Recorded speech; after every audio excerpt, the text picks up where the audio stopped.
Welcome to the European Parliament in Brussels for Talking Europe. Is Europe's culture under threat? Over the last couple of years, national governments have been cutting culture subsidies in an effort to rein in debt and deficit. A move critics say could prove counterproductive because culture contributes more than 4% to Europe's GDP. What's the state of culture across Europe? I've invited 3 MEPs. We'll talk about all this in a moment. And in the second part of Talking Europe, I'll talk to Guy Verhofstadt. He's the president of the group of Liberals and Democrats in the European Parliament, a former Belgian Prime Minister. You will see he's calling for a true federal Europe with a new constitution. But let's start on our set here at the European Parliament to talk about the state of culture across Europe. Let me introduce you to my 3 guests today. To my right, Marietje Schaake. Welcome to our program. You're a Dutch MEP from the group of Liberals. You're a member of the Committee on Culture and Education. Also on this set, Alexander Graf Lambsdorff. You're from Germany, from the group of Liberals as well. And you come, from what city do you come actually? I come from Bonn, Beethoven's birthplace. Bonn, okay, yes, the former capital of Indeed. West Germany. Also on this set, Ana Gomes, you're from Portugal. You're a member of the group of Socialists and Democrats. Portugal, I was talking about culture and the impact of austerity policies. Actually, in your country, you no longer have a ministry for culture. Yes, as a result of the bailout program, the current government decided to abolish the Ministry of Culture, and this has having tremendous impact in the financing of creative and cultural activities, which are so reproductive in economic terms. So it's very stupid. It's actually counterproductive, and because apart from the cultural and political dimension, in a country like Portugal, which is so much connected with the communities, its own communities all over the world, but also other Portuguese-speaking countries, there's this political dimension, but there is also the economic reality that has been really devastated. And this is not just the impact for the artists and the creators, it has also an impact in the freedoms, basic freedoms. For instance, the current government is thinking of planning to privatize the public television network. And you know who has said is interested?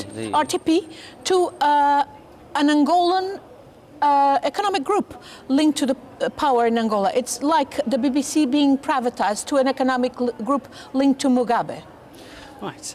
Okay, Marietje Schaake, as I said, you're a member of the Committee on Education and Culture. How worried are you about the current situation? As Ana Gomes was saying, indeed, culture also means money. It's estimated that 8 million people in Europe are linked to culture.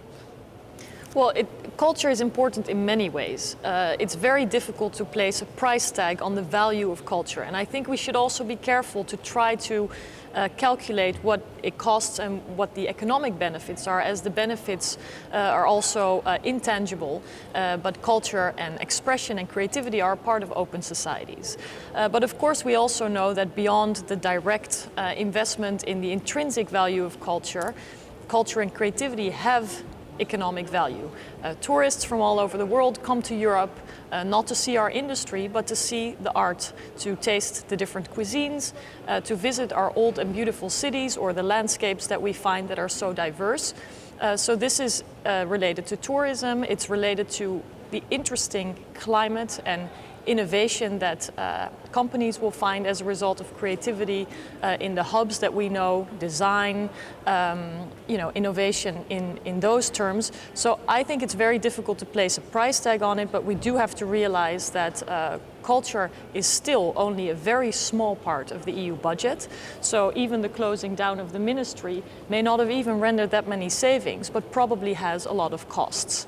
And I'm very happy that on the European level we are now looking at increasing the budget for cultural programs, because it is well understood that it's important for our creative industries and that it has a lot of value for Europe as a whole. And as you said, the current budget is still very small, less than 1% of the overall budget of Europe, actually less than what Estonia spends on culture each year. It says a lot, though.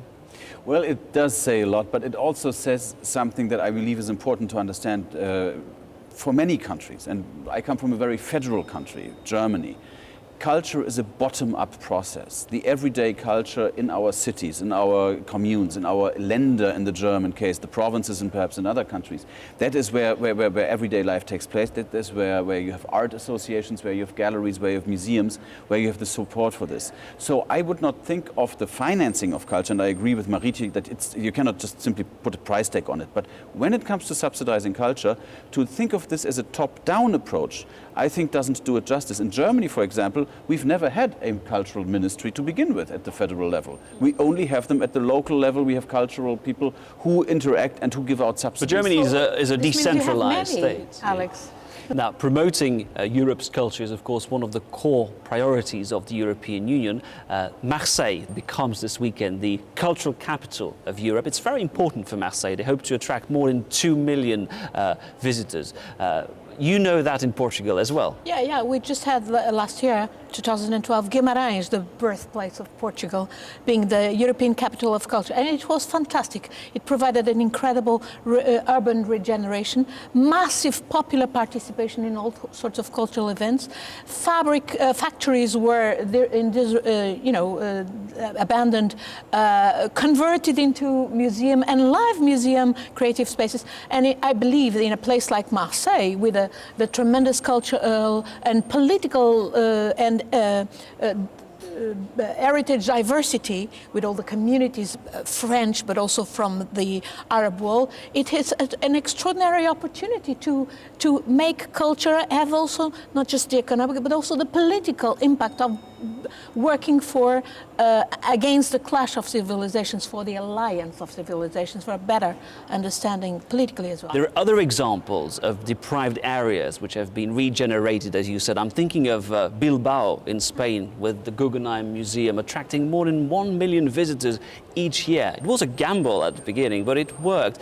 We see the same in Liverpool, Belfast, and in France with the new extension of the Louvre in Lens. Is that the kind of project that you want to push ahead? Well, what it shows is that there is more than just the visitors to the museum, that culture has a wider impact on a region. It highlights the attractiveness of different regions, and that can be very interesting. But I think we should think outside of the box, especially in times of crisis. And one of the ways in which we can open up our cultural heritage and content is also through the internet. We don't have to stop at the borders of a country. We don't have to think only about what you can see in a museum when you visit it yourself, but we must in Europe also open up our cultural content online. And that means digitizing archives. It means making available the very beautiful and diverse things that we have to offer also to more international audiences. And there's a lot of work that needs to be done there.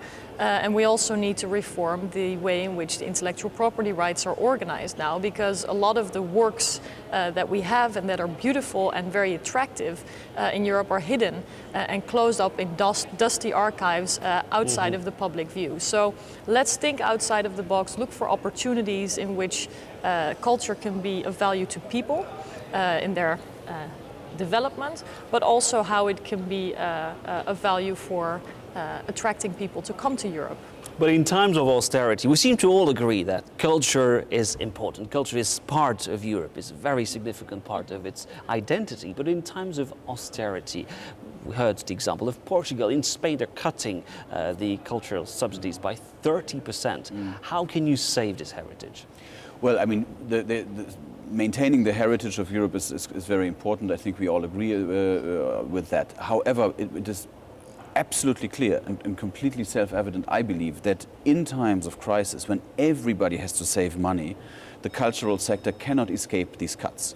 It would be unfair for jobless people who have lower unemployment benefits. It would be unfair to the health sector where they have to make do with less money as well. So I think across the board, where you need to have these savings that are overdue in some countries, it is only fair to include the cultural sector, although this yields painful situations, and there's no way of disputing that. There's not that much money spent on culture. It's fascinating as politicians, I think, when we hear people talking in beautiful speeches about what their cities and their countries have to offer.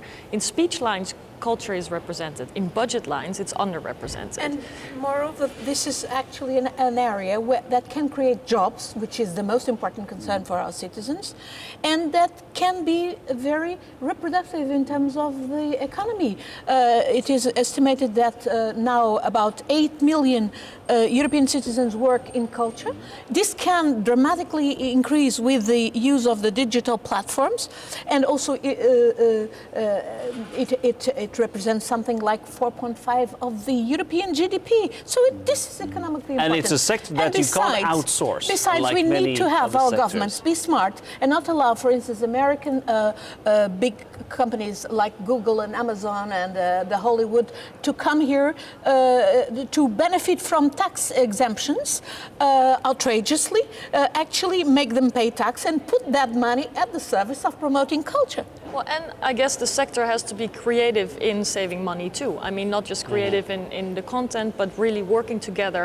And in the EU, we can accomplish efficiency and savings by working together as well. And that is part of some of the new proposals that we have before us here in the Parliament. It's called Creative Europe, which seeks to have a more efficient but still effective programming for cultural and media programs in Europe, so that we can continue to create value and content without spending more money.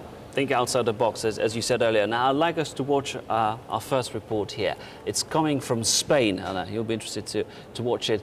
Spain's iconic Paradors. It's a chain of hotels that are run by the state. It was created in the 1920s, are going to lay off more than 300 people. It's a result, of course, of the austerity programs, but Spain's Paradors are, of course, a symbol of Spain. It's a chain of hotels set in historic locations, such as monasteries and castles. Adeline Percept brought us this report.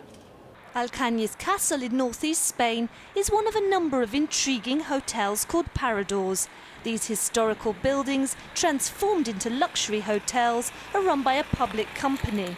But to save money, the Parador will close for several weeks of the year. This Member of Parliament says it's a worrying step. This place and other historical places that have been turned into Paradors allow us to dream, to escape into the past. Tourists from around the world are drawn to the Paradors because of the opportunity to sleep in historical bedrooms like this suite in the castle's turret. One of the things the Paradors did was to restore historical monuments that lay in ruins like this one. Today they serve a very important socio-economic and cultural function. The government of Mariano Rajoy is forcing the company that runs the Paradors to cut costs. 28 buildings are to be totally or partially closed. 350 workers will go. Critics say the endgame is privatization. A hotel might have to change the plumbing or wiring of a building, but for a monument like this one, which is listed, the work and the investment needed are very different, and therefore that can't be left to the private sector. The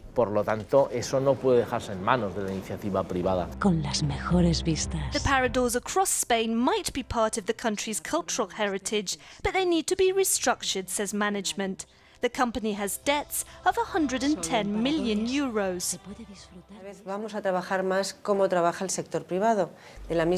We'll work increasingly like they do in the private sector in order to become as profitable as a private chain could be, and we'll see later on if there's a privatization or not. Arts and culture are being squeezed by austerity. Above all, value-added tax on cultural goods has risen from 8% to 21%.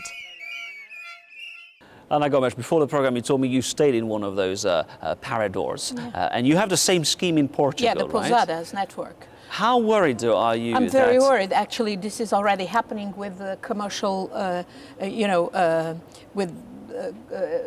Algarve, half of the hotels are closed at this moment. Alexander Lamsdorff, I could see you looking quite puzzled during the program. You can't understand why these Parador hotels are run by the state, right? Well, I mean, I feel for the people who are laid off now. I mean, this is obviously something you don't want to happen to anyone. However, Spain is a country with a very powerful hospitality industry. I mean, they're a country that thrives on tourism. They have big economic operators like the Rio Group or NH Hoteles that we find all over Europe and, in fact, all over the world. Why on earth would the state run the hotels in these paradores and not source it out to companies that can actually make them work better economically? I guess that's the dilemma, right? Should you privatize or keep culture within the realm of the public sector?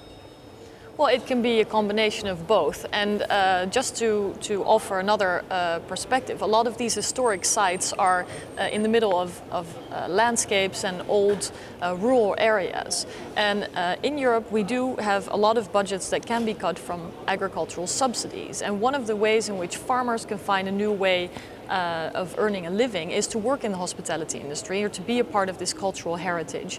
And so that could be a way to relocate funds in a way that could be beneficial both for farmers that would probably not make it without subsidies and to efficiently use the EU budget and to rethink the way in which we treat farmers and the way we look at subsidy.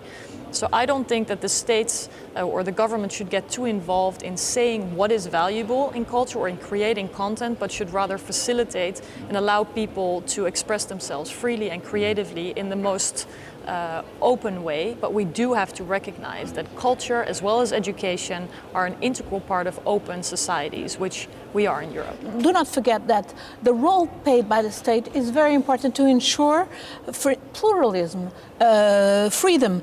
If you just leave it to the market, that means profit, and you might actually put in question these basic elements of genuine expression of culture, which requires pluralism and diversity. So there's a role for the state. I don't say that there shouldn't be this combination, but there's a role for the state, and there's a role for the European level as well to put more money in all these dimensions of culture that are not just economically reproductive, but politically very, very important. And that will be our conclusion, Ana Gomez, as we're running out of time. Thank you very much to you, Marietje Schaake and Alexander Lambsdorff, for taking part in this edition of Talking Europe. Now, please stay with us. I'll return after the news break. I'll bring you an interview with Guy Verhofstadt. He's the president of the group of Liberals and Democrats in the European Parliament. A staunch supporter of a federal Europe, he's calling on EU leaders to create a truly federal model for the future of Europe.